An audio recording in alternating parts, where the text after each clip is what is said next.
kepada Allah Subhanahu wa taala dengan mengucapkan alhamdulillah.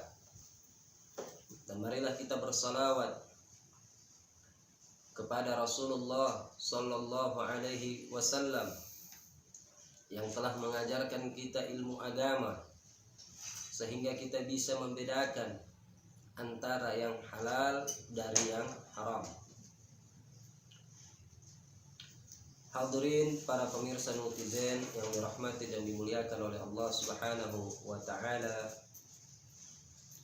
Pada pertemuan sebelumnya kita telah berbicara tentang sifat-sifat wajib bagi Allah Subhanahu wa taala. Dan telah kita ketahui secara seksama bahwasanya sifat wajib bagi Allah Subhanahu wa taala menurut para ulama al-Asy'ariyah ataupun minal mutaqaddimin yang terdahulu, itu sifat wajib bagi Allah hanya 13 sifat yang wajib ada pada Allah Subhanahu wa taala. Kemudian menurut para ulama al-Asy'ariyah mutaakhirin itu nambah sifat 13 tersebut dengan 7 sifat.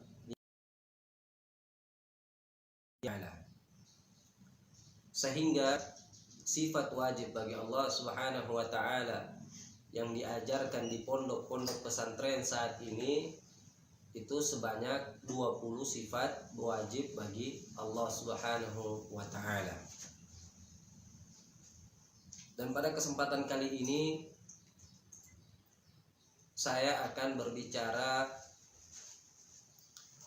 hal-hal yang berkaitan dengan sifat jaiz bagi Allah dan sifat mustahil bagi Allah, dan juga tentang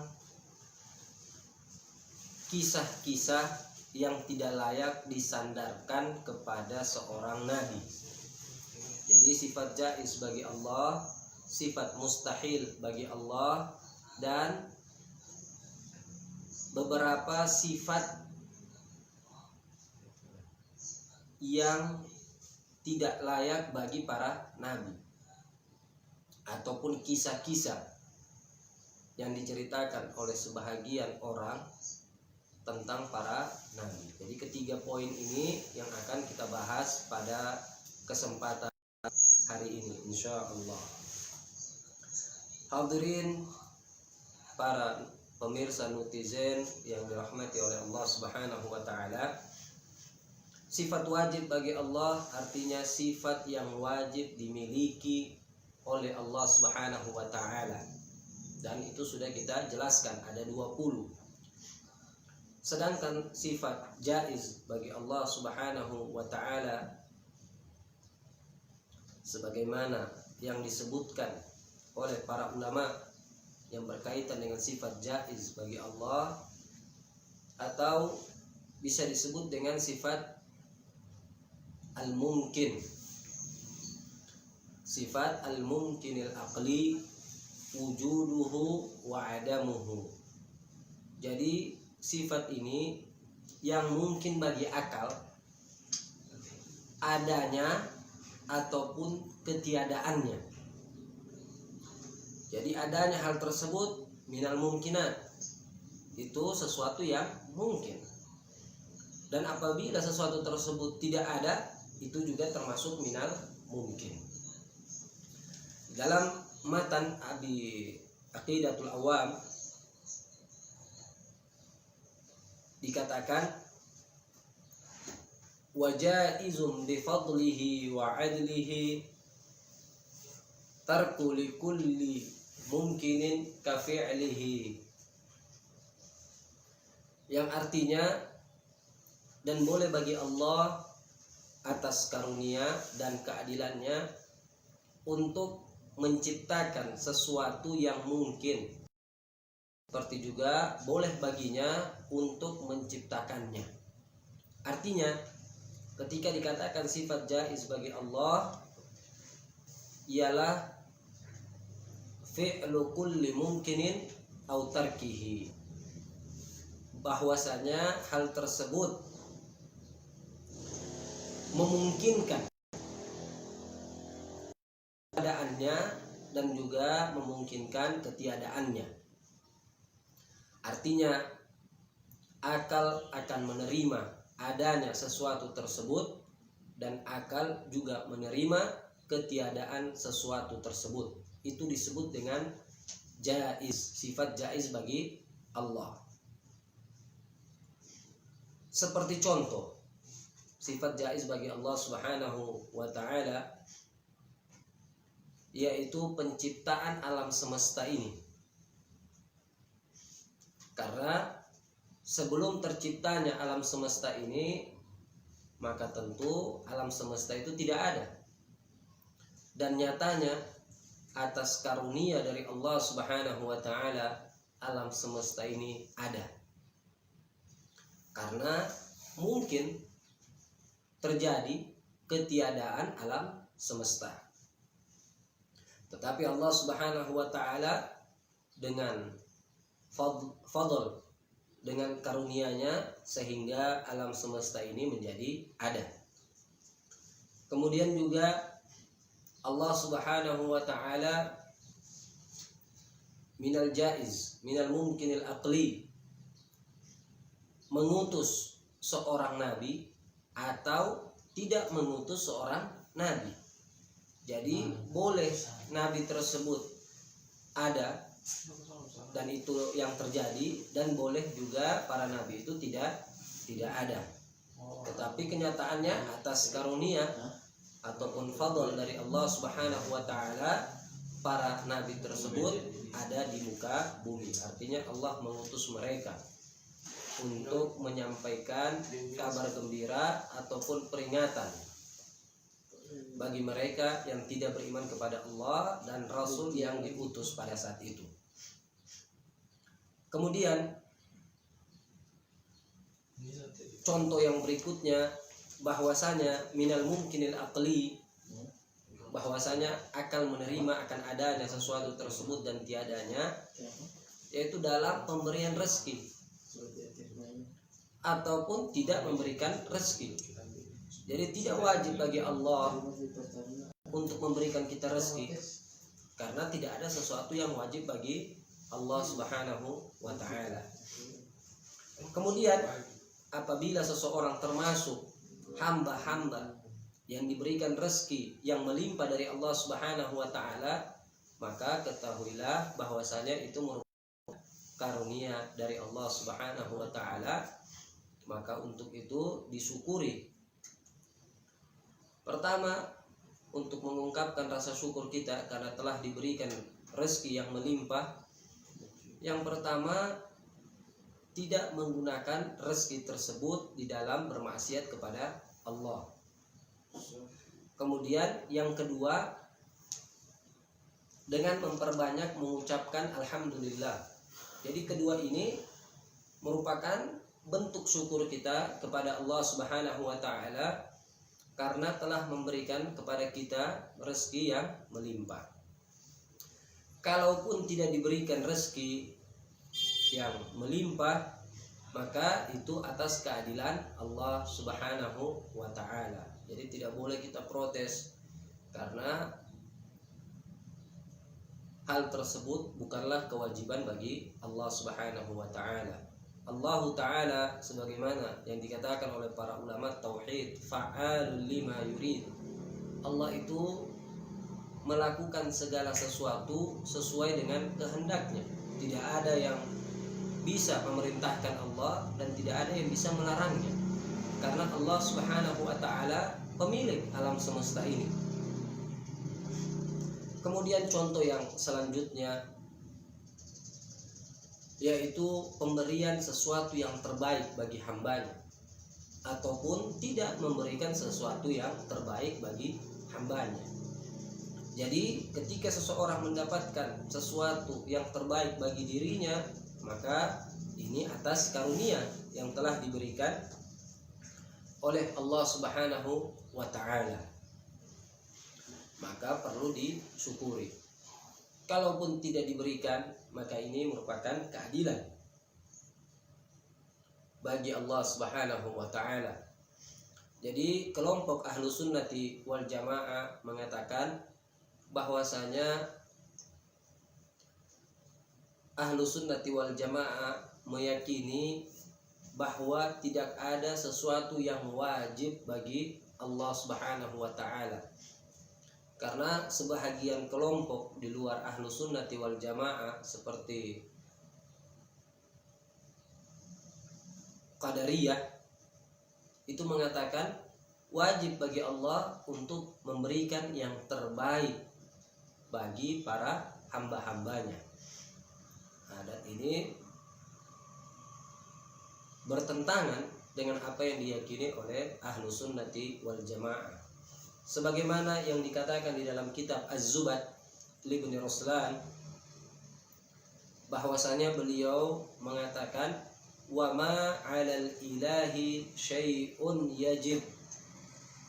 Artinya, dan tidak ada sesuatu yang wajib untuk dilakukan bagi Allah. Jadi tidak ada sesuatu yang wajib dilakukan bagi Allah, karena Allah yang memiliki kita, dan itu Allah melakukan sesuai dengan apa yang Dia kehendaki. Kemudian berkaitan dengan kenikmatan ataupun musibah yang diberikan oleh Allah Subhanahu wa taala. Kenikmatan yang Allah berikan kepada para hamba-hambanya, baik di dunia maupun di akhirat, ini merupakan pemberian yang cuma-cuma, dan itu bukan merupakan kewajiban bagi Allah. Begitupun musibah dan azab dari Allah yang ditimpakan kepada hamba-hambanya, ini juga merupakan bentuk keadilan Allah Subhanahu wa taala kepada hamba-hambanya. Jadi Allah Subhanahu wa taala ketika memberikan musibah ataupun azab kepada para hamba-hambanya, itu tidak bisa disebut sebagai sesuatu yang zalim. Jadi tidak boleh dikatakan Allahu zalim karena telah menurunkan musibah, karena telah menurunkan banjir, karena telah membuat gempa bumi yang begitu dahsyat. Jadi Allah Subhanahu wa taala tidak dikatakan sebagai zat yang zalim. Karena sebagaimana yang disabdakan di dalam Al-Qur'anul Karim, wa ma rabbuka bizzallamin lil 'abid, bahwasanya Tuhanmu itu tidak berlaku zalim kepada para hamba-hambanya. Karena pengertian dari zalim itu sendiri ialah dengan memperlakukan milik orang lain tanpa seizinnya.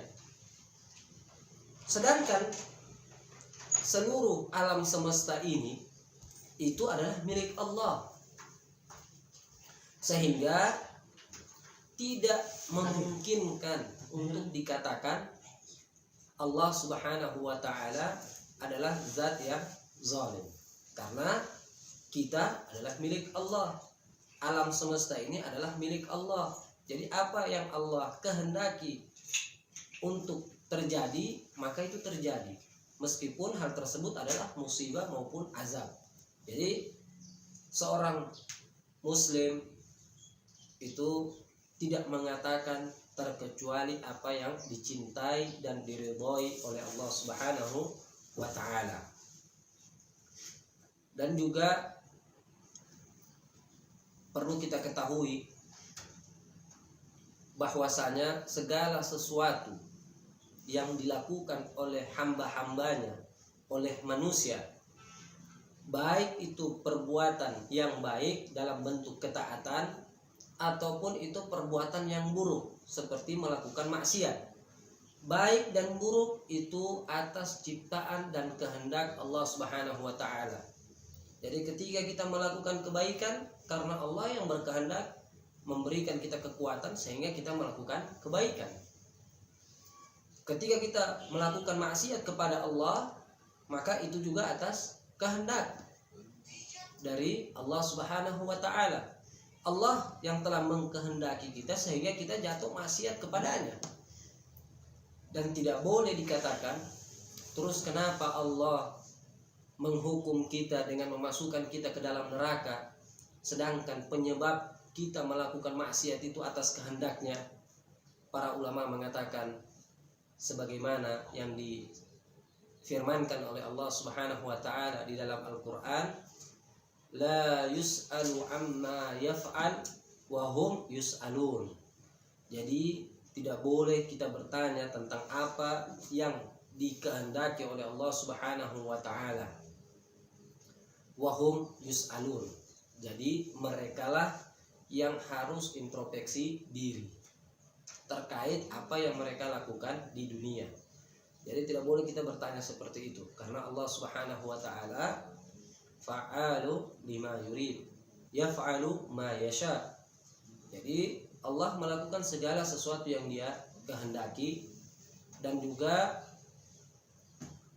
melakukan sesuatu itu terdapat hikmah di dalamnya, meskipun hikmah tersebut sebahagian kita ketahui dan sebahagian kita tidak ketahui. Ala kulli hal, kita harus bersyukur kepada Allah Subhanahu wa taala dalam setiap kondisi apapun, baik dalam kondisi mendapatkan nikmat ataupun tidak mendapatkan nikmat. Hadirin para pemirsa netizen yang dirahmati dan dimuliakan oleh Allah Subhanahu wa taala. Sekarang kita masuk pada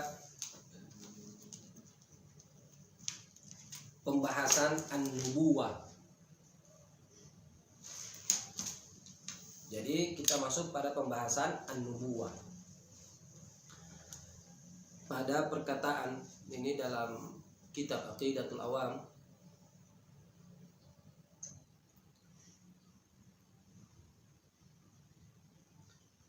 qala al-muallif rahimahullah, arsala nabiyyan zawi fatanah bisidqi wa tablighi wal amanah. Jadi ini berbicara tentang bahwasanya Allah Subhanahu wa taala mengutus para nabi. Zawi fatanah yaitu nabi yang memiliki sifat fatana. Nah, ini bukan hanya sekedar mahir ataupun zaki, ini di atasnya lagi. Jadi kecerdasannya itu di atas rata-rata. Kalau sudah dikatakan fatin, nah, itu sangat cerdas. Dan sifat ini yang dimiliki oleh para nabi. Jadi para nabi itu di antara sifat yang harus dimiliki yaitu cerdas. Jadi tidak ada para nabi itu tidak memahami perkataan terkecuali nanti diulang-ulang beberapa kali baru dia mau faham. Tidak seperti itu. Jadi nabi satu kali saya kita sampaikan, nabi sudah faham, karena mereka memiliki sifat fatanah, yaitu kecerdasan yang sangat. Juga para nabi memiliki sifat as-sidqu. Jadi ketika dikatakan fatanah, maka mustahil para nabi itu orang-orang yang bodoh, jahil, ataupun orang-orang yang lambat di dalam memahami suatu perkataan. Kemudian sifat yang wajib dimiliki oleh nabi yang kedua adalah as-sidqu. Maka mustahil bagi para nabi al-kazib. Jadi para nabi itu semuanya memiliki sifat sidqu, yaitu jujur, dan mustahil bagi mereka memiliki sifat berbohong. Kemudian at-tabligh, seluruh para nabi itu menyampaikan apa yang dia bawa, yaitu dengan menyeru untuk menyembah kepada Allah Subhanahu wa taala. Kemudian wal amanah, dan juga para nabi memiliki sifat al-amanah. Kalau diberikan suatu kepercayaan, maka mereka akan menjaga kepercayaan tersebut yang telah diamanahkan oleh mereka. Jadi pengarang kitab dalam bait syair di atas itu mengatakan bahwasanya Allah Subhanahu wa taala telah mengutus para nabi. Adapun tugas dari para nabi yang pertama, sebagaimana yang dikatakan di dalam Al-Quran, faba'asahullahu nabiyina mubashirina wa munzirin. Ini merupakan tugas dari nabi, bahwasanya Allah Subhanahu wa taala telah mengutus para nabi itu sebagai mubashirin dan juga sebagai munzirin, pemberi peringatan kepada orang-orang kafir ataupun orang-orang yang bermaksiat kepada Allah Subhanahu wa taala. Jadi dari ayat ini kita pahami bahwasanya tugas para nabi itu ada dua. Imma an yakuna mubasyirin, ataupun pemberi kabar gembira kepada mereka yang beriman kepada Allah dan kepada Rasul yang diutus pada saat itu, ataupun Nabi yang diutus pada saat itu. Dengan apa kabar gembiranya? Dengan masuk ke dalam surga. Dan juga tugas yang kedua adalah munzirin, ataupun pemberi inzar, peringatan. Kepada siapa? Kepada orang-orang kafir dan juga orang-orang yang melakukan maksiat kepada Allah Subhanahu wa taala, bahwasanya apabila mereka tidak beriman kepada Allah, apabila mereka bermaksiat kepada Allah, maka di akhirat nanti mereka akan mendapatkan siksa dengan dimasukkan ke dalam neraka.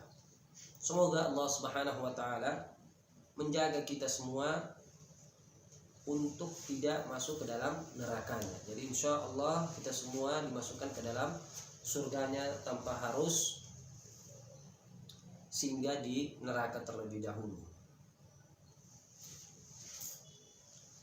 Kemudian Nabi dan Rasul pertama sebagaimana yang kita ketahui adalah Nabi Adam alaihissalam. Karena ada sebahagian kelompok yang baru muncul sekitar 2 abad yang lalu, itu mengatakan Nabi yang pertama itu adalah Nabi Nuh. Jadi mereka mengatakan Nabi yang pertama adalah Nabi Nuh. Padahal Nabi yang pertama yang diketahui oleh mayoritas kaum muslimin adalah Nabi Adam alaihissalam. Dan Nabi yang terakhir adalah Nabi Muhammad sallallahu alaihi wasallam. Dan tidak ada nabi setelah Nabi Muhammad. Tidak ada nabi, karena Nabi Muhammad sudah merupakan penutup dari para nabi dan rasul. Jadi kalau ada yang mengaku nabi ataupun rasul setelah Nabi Muhammad, maka ketahuilah itu merupakan kedustaan ataupun kebohongan semata untuk menipu umat manusia. Jadi kita perlu berhati-hati dengan kelompok yang mengatakan bahwasanya Nabi Nuh adalah nabi yang pertama ataupun rasul yang pertama. Karena mereka berdalilkan dengan satu ayat. Innallaha astafa Adam wa Nuh 'alal alamin wa ala Ibrahim wa ala Imran. Jadi mereka berdalilkan dengan ayat ini dengan mengatakan bahwasanya Nabi Nuh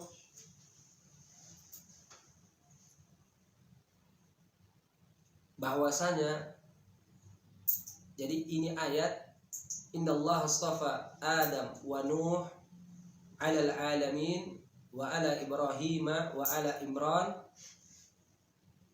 Ini merupakan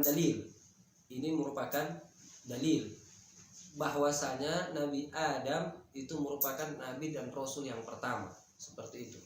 Bukan dalil bahwasanya Nabi Nuh adalah nabi yang pertama. Jadi mereka melakukan sesuatu yang bertentangan dengan ayat tersebut. Kemudian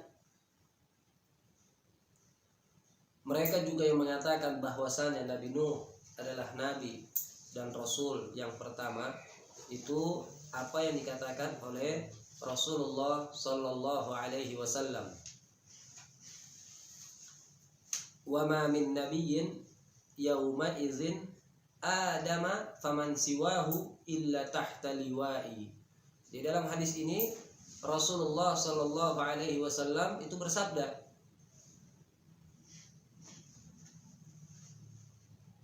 dengan mengatakan wa ma min nabiyyin yauma idzin, bahwa saya tidaklah ada seorang nabi pun pada hari itu, Adama, baik itu Nabi Adam, jadi dikatakan nabi kemudian disebutkan Nabi Adam. Ini merupakan pengakuan dari nabi bahwasanya Nabi Adam merupakan nabi yang pertama.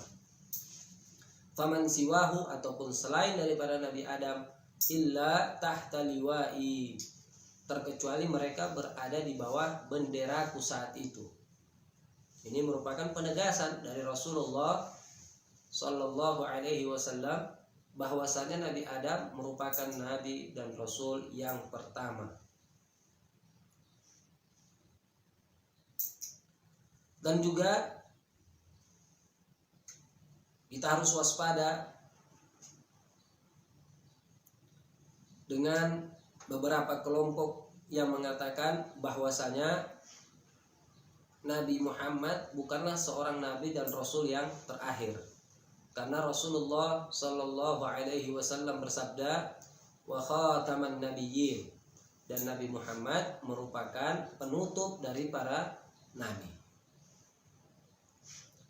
Kemudian selanjutnya tadi dikatakan di antara sifat-sifat yang wajib. Jadi ini sifat yang wajib tapi bagi para nabi,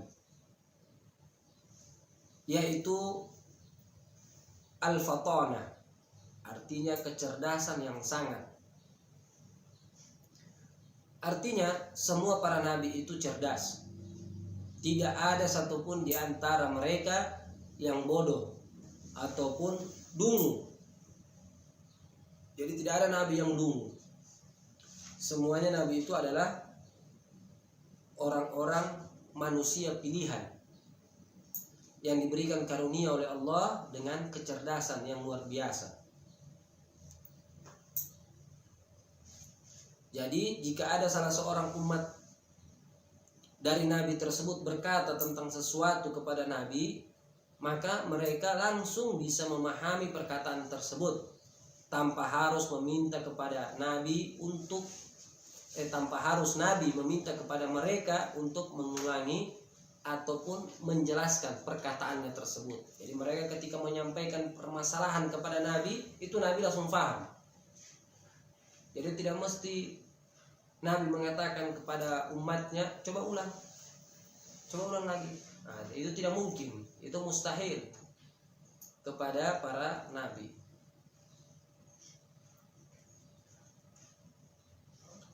Kalaupun ada orang-orang yang tidak beriman kepada nabi tersebut dan ingin mendebatnya, maka mereka dengan mudah untuk mendebat orang tersebut.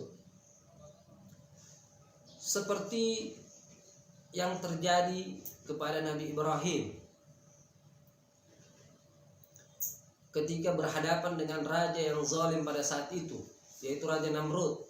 Itu dengan mudah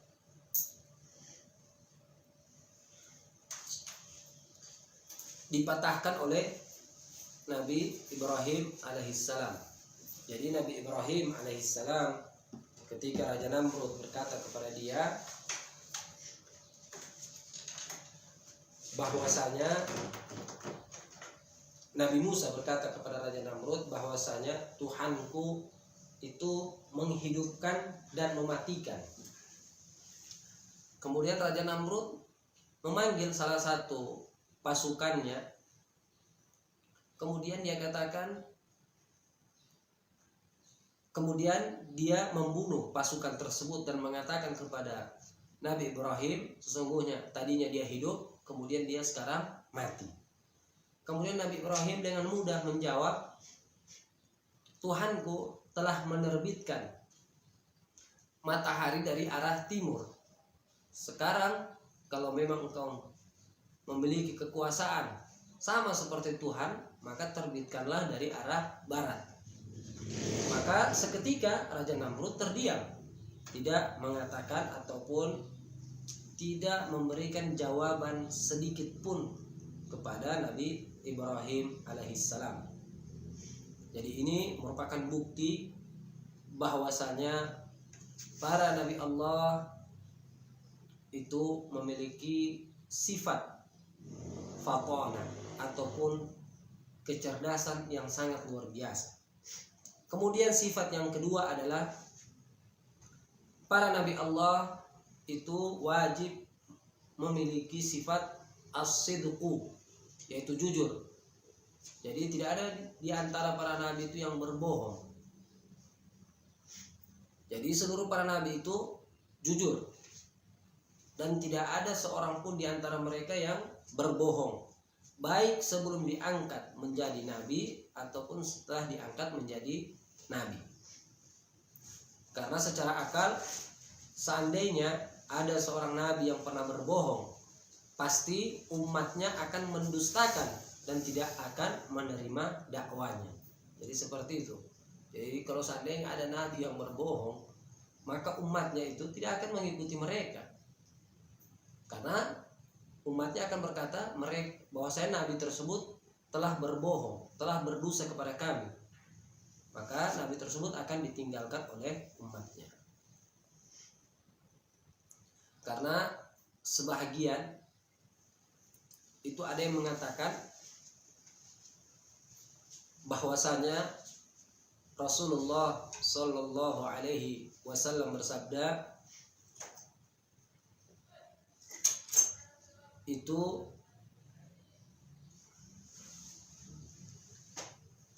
bahwasanya Nabi Ibrahim itu tidak berbohong terkecuali dengan 3 kebohongan. Jadi ada sebahagian mengatakan bahwasanya Nabi Ibrahim itu tidak berbohong terkecuali dengan 3 kebohongan.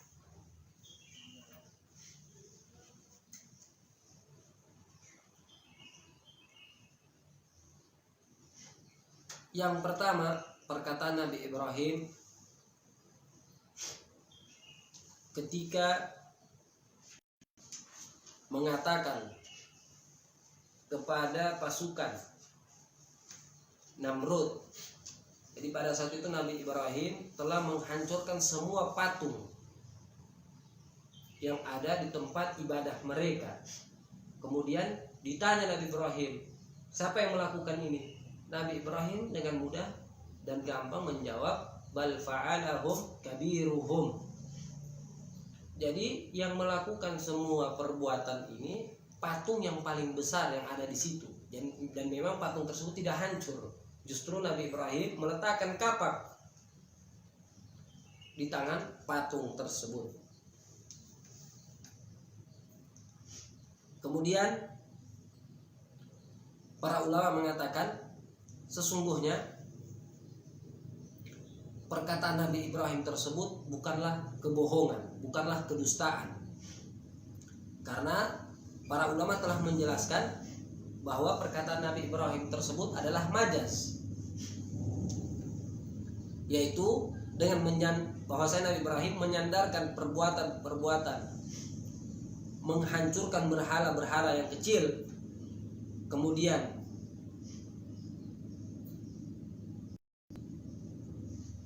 jadi Nabi Ibrahim,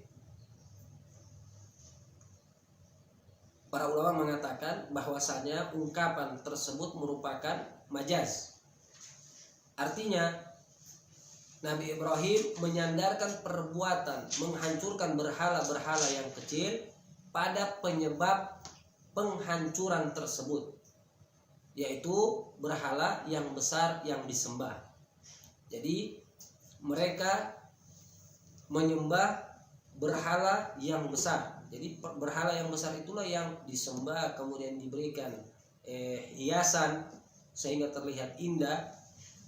Sehingga kalau memang yang besar tersebut kalian menganggap dirinya sebagai Tuhan, maka dialah yang melakukan perbuatan penghancuran tersebut, karena dia yang paling besar di dalam ruangan tersebut.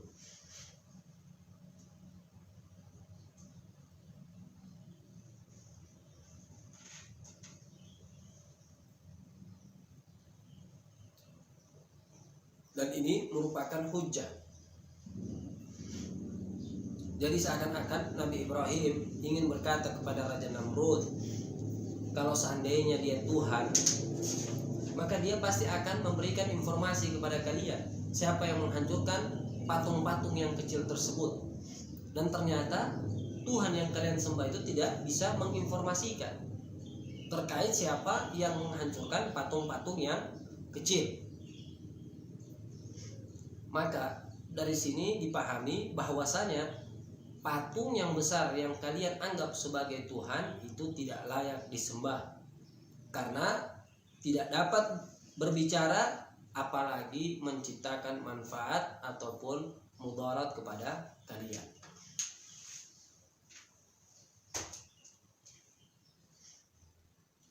Karena perkataan bal fa'alahum kabiruhum, bahwa saya melakukan penghancuran tersebut adalah patung yang besar, itu sama seperti perkataan banal amiru al-qasra, banal amiru al-qasra, bahwasanya raja telah membangun istana. Kurang lebih seperti itu perkataan bal fa'alahum kabiruhum. Jadi ketika dikatakan banal amirul qasra, raja telah membangun istana. Jadi perkataan raja membangun istana ini bukan perkataan bohong, karena memang istana tersebut terbangun atas perintah raja. Jadi seperti itu, karena raja yang menjadi sebab terbangunnya istana, karena dialah yang telah memerintahkan orang-orang untuk membangun istana tersebut. Jadi perbuatan dari pembangunan tersebut disandarkan kepada raja karena dia merupakan penyebab terbangunnya istana tersebut. Kemudian yang kedua, perkataan Nabi Ibrahim, karena dikatakan Nabi Ibrahim tidak berbohong terkecuali 3 kebohongan. Yang satu sudah, yaitu penisbatan penghancuran patung kecil kepada patung yang lebih besar. Yang kedua adalah perkataan Nabi Ibrahim, inni saqimun. Jadi perkataan Ibrahim bahwasanya dirinya sakit. Jadi pada saat itu ketika diajak ayahnya untuk melakukan ritual dalam hal menyembah kepada patung-patung, kemudian Nabi Ibrahim mengatakan inni saqimun, bahwasanya saya sedang sakit. Dan itu disebutkan dalam Al-Quran surat As-Saffat, faqala inni saqim. Jadi Nabi Ibrahim berkata bahwasanya dirinya sedang sakit. Dan perkataan ini bukanlah kebohongan, karena sebahagian ulama menjelaskan bahwa maksud dari Nabi Ibrahim inni saqim yaitu saqmal maut, bahwasanya aku pasti akan sakit ketika ajalku tiba. Jadi yang dialami sebahagian besar oleh manusia sebelum dia meninggal dunia itu dia akan sakit terlebih dahulu. Kemudian yang ketiga ataupun yang terakhir, ketika Nabi Ibrahim mengatakan hadhihi ukhti. Jadi 3 kebohongan. Yang pertama bal fa'alahum kabiruhum, kemudian perkataan Nabi Ibrahim inni saqim, kemudian yang terakhir hadhihi ukhti. Ketika Nabi Ibrahim ditanya oleh Raja Mesir yang zalim pada saat itu, dia katakan tentang istrinya hadhihi ukhti, bahwasanya perempuan ini adalah saudariku. Dan ini juga bukan perkataan bohong, karena maksud dari Nabi Ibrahim alaihissalam hadhihi ukhti fil Islam, bahwasanya perempuan ini adalah saudariku dalam agama Islam. Karena hal ini memang benar, bukankah di dalam Al-Quran Allah Subhanahu wa ta'ala berfirman, innamal mu'minuna ikhwah, bahwasanya para nabi itu, bahwasanya setiap mukmin itu adalah bersaudara. Innamal mu'minuna ikhwah, sesungguhnya orang-orang mukmin itu bersaudara. Para pemirsa netizen yang dirahmati dan dimuliakan oleh Allah Subhanahu wa taala, yang selanjutnya adalah at-tabligh. Jadi para nabi dan para rasul itu semuanya menyampaikan risalah Allah kepada umat manusia. Jadi tidak ada seorang nabi yang hanya berdakwah untuk dirinya sendiri ataupun hanya orang-orang yang berada di sekelilingnya. Tidak. Jadi semua para nabi itu menyampaikan dakwah baik untuk umatnya maupun kepada selain umatnya. Karena ada sebahagian mengatakan perbedaan nabi dan rasul adalah kalau nabi itu hanya untuk khusus kaumnya saja. Kalau rasul untuk seluruh umat. Tidak, nabi dan rasul berdakwah ataupun menyampaikan risalah Allah untuk kepada seluruh umat manusia. Adapun perbedaan antara nabi dan rasul yang dijelaskan oleh para ulama, kalau seorang nabi tidak datang dengan syariat yang baru, tidak datang dengan hukum yang baru, karena mereka mengikuti syariat seorang rasul sebelumnya. Sedangkan rasul itu datang dengan syariat yang baru. Di syariat Nabi Muhammad itu diharamkan untuk sujud kepada manusia, tapi tidak kufur ya. Haram, tidak boleh.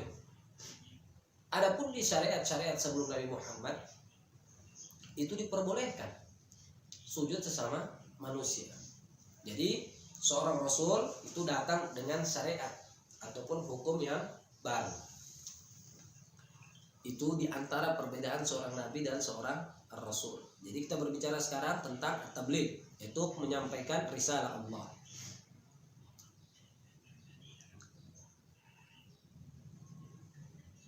Karena tidak semua nabi itu yang menjadi rasul, tapi seluruh para rasul yang jumlahnya 313 itu pasti seorang nabi.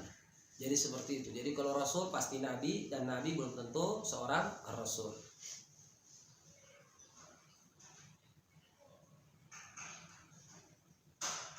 Jadi pada pembahasan at-tabligh di sini dikatakan dalam kitab Matan Aqidatul Awam dikatakan bahwasanya umat di zaman Nabi Adam, Nabi Sis, Nabi Idris alaihissalam itu semuanya beragama satu, yaitu agama Islam. Belum ada orang kafir pada saat itu. Kedatangan ataupun nabi yang diutus sebagai seorang rasul yang pertama kali diutus kepada orang-orang kafir yaitu Nabi Nuh alaihissalam. Jadi Nabi Nuh datang untuk mengislamkan orang-orang yang telah kafir kepada Allah Subhanahu wa taala. Jadi orang-orang yang dihadapi oleh Nabi Nuh ialah para penyembah berhala, dan dia merupakan seorang nabi yang pertama kali diutus kepada orang-orang kafir. Jadi awal mulanya itu bisikan iblis, karena di zaman Nabi Idris alaihissalam ada beberapa orang saleh. Kemudian iblis tersebut di generasi pertama mengatakan, buatlah patung orang saleh tersebut, sehingga ketika anak-anakmu nanti lahir, mereka akan mengetahui bahwa patung-patung ini adalah patung orang saleh. Begitu masuk generasi kedua, ketiga dan selanjutnya iblis mengatakan patung-patung ini merupakan patung yang disembah oleh orang tuamu terdahulu. Jadi awal mulanya hanya untuk mengenang. Ketika datang generasi demi generasi, iblis merubah. Karena tujuan utama dari iblis itu menggoda untuk mengeluarkan umat Muhammad ini dari Islam menjadi kafir ataupun menjadi kufur. Itu saja tujuan utamanya. Bagaimana bisa mengkafirkan umat Muhammad? Kalau sudah kafir selesai. Mudah-mudahan Allah Subhanahu wa taala menjaga keimanan kita sehingga kita tidak terjatuh kepada kekufuran. Amin. Jadi setelah datang generasi demi generasi, mereka telah melakukan perbuatan yang telah mengeluarkan mereka dari Islam. Jadi mereka sudah menyembah patung tersebut. Itu di antara kisah mengapa Nabi Nuh diutus kepada orang-orang yang tidak beriman. Jadi Nabi Nuh itu berdakwah kurang lebih 900 tahunan dan tidak beriman terkecuali hanya beberapa orang. Jadi hanya sedikit yang beriman kepada Nabi Nuh. Hanya puluhan orang saja. Tidak sampai ratusan orang. Allahumma arhamna. Jadi sifat yang harus dimiliki oleh para nabi yaitu menyampaikan risalah Allah. Kemudian yang terakhir yaitu al-amanah. Bahwasanya para nabi Allah apabila dipercayakan ataupun diberikan amanah oleh seseorang, maka dia akan menjaga amanah tersebut, tidak akan terkhianati, tidak akan hilang kalau amanah tersebut dipercayakan kepada seorang nabi ataupun seorang rasul. Jadi inilah kaitan dengan sifat wajib bagi Allah, sifat jaiz bagi Allah, dan sifat mustahil bagi Allah, dan juga kisah-kisah para nabi. Tadi saya lupa sampaikan bahwasanya sifat mustahil bagi Allah itu kebalikan dari sifat 20. Jadi kalau dikatakan wujud, maka sifat mustahil bagi Allah adalah tidak ada ataupun al-adam. Jadi al-wujud sifat wajib, sifat mustahilnya lawan kata antonim dari al-wujud yaitu al-adam yang artinya tidak ada. Kemudian kalau dikatakan sifat wajib bagi Allah memiliki kekuasaan al-qudrah. Apa sifat mustahilnya? Lawan kata dari al-qudrah yaitu al-ajzu, lemah. Jadi kalau Allah berkuasa, maka sifat mustahil bagi Allah artinya sesuatu yang tidak diterima oleh akal. Sesuatu yang tidak diterima oleh akal, mustahil ada pada Allah, itu maksudnya.